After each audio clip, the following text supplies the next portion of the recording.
You know that feeling of gentle contentment, that calm and present energy that materializes when you know in every miraculous cell of your body that you can trust yourself completely? Well, I've never felt that once in my whole fucking life. You'll have to tell me what it's like sometime. Maybe you feel great just the way you are. I'm happy for you, truly. Maybe you got that way from mindfulness or cupping your hands around a ceramic mug of ginger tea while slowly breathing in salty air and listening to the swell of the sea, or from not being Catholic, or from bullet journaling on your lunch break. This book isn't about finding yourself. I'm sorry if that's the kind of beach read you were after. It's about having found yourself and then strategizing with all the solemn concern of a mustachioed World War I battle captain, ways to make the self more palatable to other humans. Onwards, men, you say, except to your own brain. It's about wishing you could call Renovation Rescue on your personality, except you can't because Scott Cam would just turn up with his Phillip head screwdriver like, what can I even do here? And in any case, that show ended in 2006. It's about that time in 1999 when my classmate Fran made a burn book about every girl in our class. And in between calling one girl a slut, she had boobs, and another boring, she was. She accused me of being a try-hard.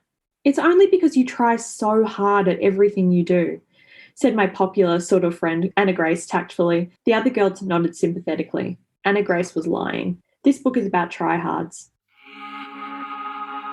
Welcome to the Good Reading Magazine podcast.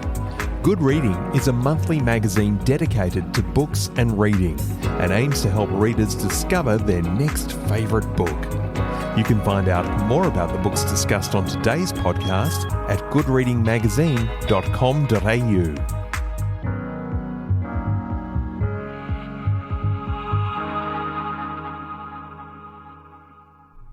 Hello and welcome back to the Good Reading Podcast. I'm Heather Lewis, and today we're joined by writer and media critic Sinéad Stubbins, talking about her debut book, In My Defence, I Have No Defence, a collection of humorous essays which explore the seemingly impossible task of achieving self-perfection. Sinéad, thanks so much for joining us today. Thank you for having me. So your book is about the seemingly impossible standards of self-improvement and becoming your best self. What inspired you to write about that? Well, I started this project just with the idea that I wanted to see what happened when I was just writing for myself. I'd actually never written for myself as an adult. I'd always, since I was 18, been pitching to publications and was lucky enough to write for a lot of them. But I didn't know what would come out without the constraints of a publication's tone, style guide, and I was really curious to find out. And as soon as I started writing down interesting conversations or funny things that I'd seen, I realized that there was a theme to all of the things that I was writing, and those were ideas of shame and identity and this idea of performing the self and what happens when that performance doesn't go as well as you want it to. It was pretty clear very early on that what I was interested in was this idea of feeling like you're not enough and wanting to make a more lovable and better version of yourself. As you said, you've written a lot for online publications and whatnot, and that's obviously quite different to writing an entire book. As you went along with writing your debut and it sort of came together, what was the experience of writing it like? Yeah, when people say that writing a book is hard, they're right. People aren't lying about that. I think it was very liberating. I'd always thought in terms of ideas that would suit particular publications. And when I was free of those limitations, it was kind of interesting to see what I naturally gravitated towards and the forms I naturally gravitated towards. But I think I did really miss having an editor to feed back to me if what I was doing was actually good and to put me on the right track. And I think especially in memoir, I think everyone would have this fear that, is what I'm writing actually relevant? Am I just rambling and telling stories that don't really have any universal kind of resonance? So I was so grateful that halfway through the process, I actually got an agent in Danielle Binks. And so I was able to talk to her about the things that I was thinking about and use her as a sounding board, because it can be quite a lonely process, I think, much more than journalism or criticism, because you kind of do have that editor kind of guiding you along the way. So, yeah, I was surprised by how isolating the experience was, but I think it also made room for ideas that I wouldn't have had otherwise. And I guess what was the experience going back to the more embarrassing times of your life, especially in adolescence? Well, I've got this sort of brain that kind of has a Ferris wheel of every terrible thing that I've ever done in Oh, my head. yes. Yeah. That sort of goes through my brain when I have a shower, when I'm waiting for a coffee. I Trying think to a lot of sleep. us do. Yeah. Yes, sleep at 3 a.m. Mm-hmm. Yeah. So accessing that wasn't a huge problem. It was more, okay, so this embarrassing thing happened to me, but is it a good story? Is it related to anything? Like, I didn't want this to just be a collection of, here's a terrible thing I did, or here's a terrible thing that was done to me. I wanted them to be entertaining stories. And if I was writing something and I thought, okay, but what is this about? It has to be about something that's bigger than what I'm writing down. And if I couldn't connect it to something bigger, then I sort of got rid of it. And in terms of the book's tone, did you look towards any writers or particular books for inspiration in terms of keeping a sort of funny, but also, I guess, kind of educational tone? I think educational is wildly generous. Thank you for saying that. Yeah, I mean, I tried not to read too much funny nonfiction while I was writing the book because I always have this fear that I'm going to subconsciously steal someone's joke. That's always just been my thing.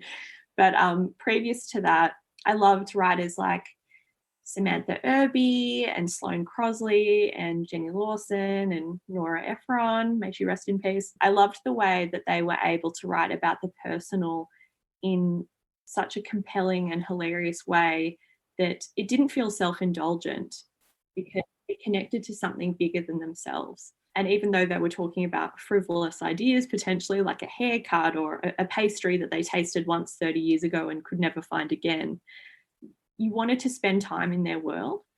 And I think creating a book like that was really important to me. The book is quite self-deprecating and relaying some of the embarrassing experiences of your life. And that tone can be relatable for younger generations in small bursts, but it can also be a little bit grating if it's not done properly. How did you go about trying to strike that balance?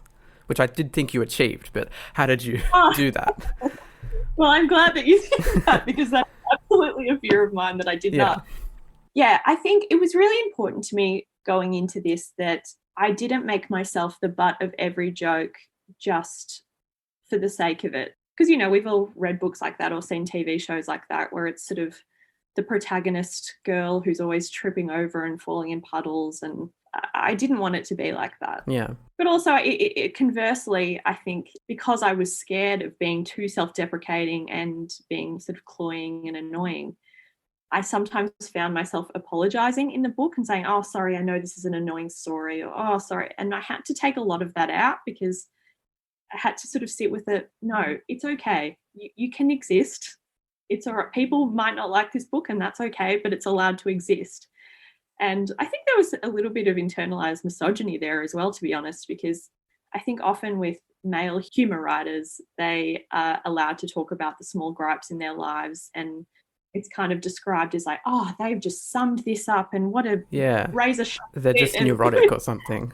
Exactly. And, I should say straight white men are considered like that. And everybody who's not that, if they write a personal story, it's sort of like, oh, how self-indulgent and how, And so I was kind of trying to straddle that line of wanting it to be an interesting reading experience that wasn't lazy and didn't rely on lazy tropes, but also not tying myself up in knots for apologizing for exhausting, basically.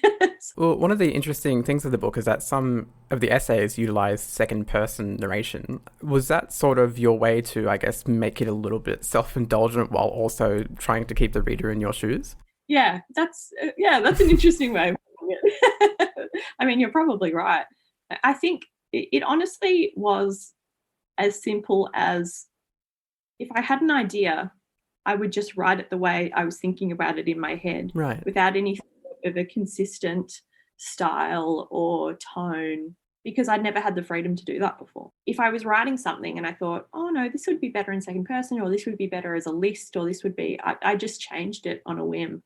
And I actually did that quite a bit before publication as well. I changed things around and the order of things. So it was basically just the freedom of doing whatever I wanted.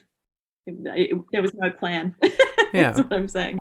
Another interesting feature of the book that sort of breaks up the larger autobiographical pieces are these sort of listicles, I guess, for lack of a better word, about different kinds of media. What was your thinking behind including those?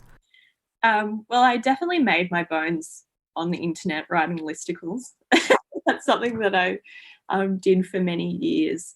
And it's funny that we use the word listicles now to kind of dismiss something, yeah, writing when it's like, well, actually, sometimes listicles had some really good writing, and listicles have been around for a long time, since before BuzzFeed. 100%. And also some of my favorite websites on the internet, like The Toast, which doesn't exist anymore, kind of were known for these bite-sized pieces of wonderful satire, and mixed twenties now do it. And so I kind of, it was like reclaiming that back for myself. And, you know, putting it in a book is kind of extremely permanent. So it was kind of justice for the listicle there. Were there any funny experiences or anecdotes that didn't make it into the book for one reason or another? I definitely took a lot out initially that kind of, I was fine writing anything about myself, but there were times where I was thinking, oh, maybe I shouldn't write that about another person. That's probably not fair. And I kind of wanted to make sure I still had loved ones after the book got published. I would take that out sometimes. But the biggest one I took out was, so I was pitching this book mid last year, and one of the stories I'd written pretty early on was about the time I faked a coughing fit to get out of a conversation, which was a terrible, deplorable thing to do. But in the age of COVID, also could potentially send me to jail. Yeah. So I cut that out because it, midway through last year, that just didn't seem like a fun story. So that was the one that I'm glad that I cut out.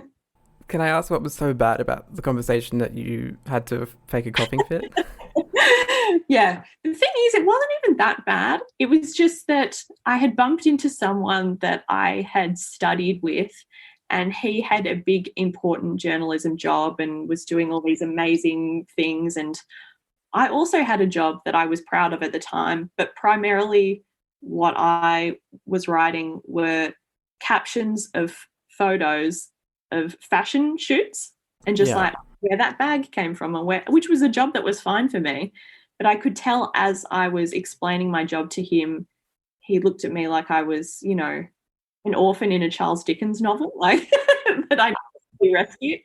And so my body just went into this weird response and I started coughing. It's very strange. I understand that, honestly. From your perspective, and especially after writing the book, where do you think this pressure to become the best version of ourselves comes from? And why is it so difficult to live up to it? I think the pressure can come from a lot of places, and it's different for different people. I know that if I was a teenager or someone in their early 20s growing up now, that pressure would have come from social media. I feel like I was lucky enough to dodge that. I only had MySpace and MSN Messenger, which makes me sound like an ancient being. But anyway, fantastic. You know the vibes. But a lot of, in my case, and I think I only really realised this while writing the book, a lot of that pressure was internal. And this standard that I set for myself, and all this internalized shame about who I was actually meant to be. And it was kind of an interesting process because I had to make peace with the fact that there is always going to be an imperfect version of myself, and I have to trust that that's enough, that's enough of a friend or enough of a daughter or a partner, because I accept that in other people. So it's about accepting the imperfect version of myself. Can you tell I go to therapy? It's good. We should all be going to therapy. Well, sure, that's true. Well, I guess in a similar vein to that question, do you have any advice for somebody who feels like they're struggling to achieve perfection or to better themselves? Well, apart from everyone should go to therapy, which I do think is important, get your 10 mental health sessions from Medicare. I think it's a lot of the pressure comes from comparing yourself to other people and standards that you think exist for everyone, but they actually don't. And the thing is, you could be seeing someone who you perceive to be killing it in every field, who knows what to do for their career, always seems to be able to say the right thing, gets really good haircuts. But you don't know, we never really know someone else's life. You don't know what happens at home. You don't know what's happening inside of them. I think it's a lot of trying to shut out everybody else's expectations and really nail down what you want, which can be really hard. Like it's a hard thing to figure out who you want to be without other people clouding your idea of what you should be. Like it sounds easy, but it's I think comparison to other people and what other people think of our choices informs so much of what we do, way more than it should. Well, Sinead, thank you so much for joining us. Oh, thank you for having me. It was great.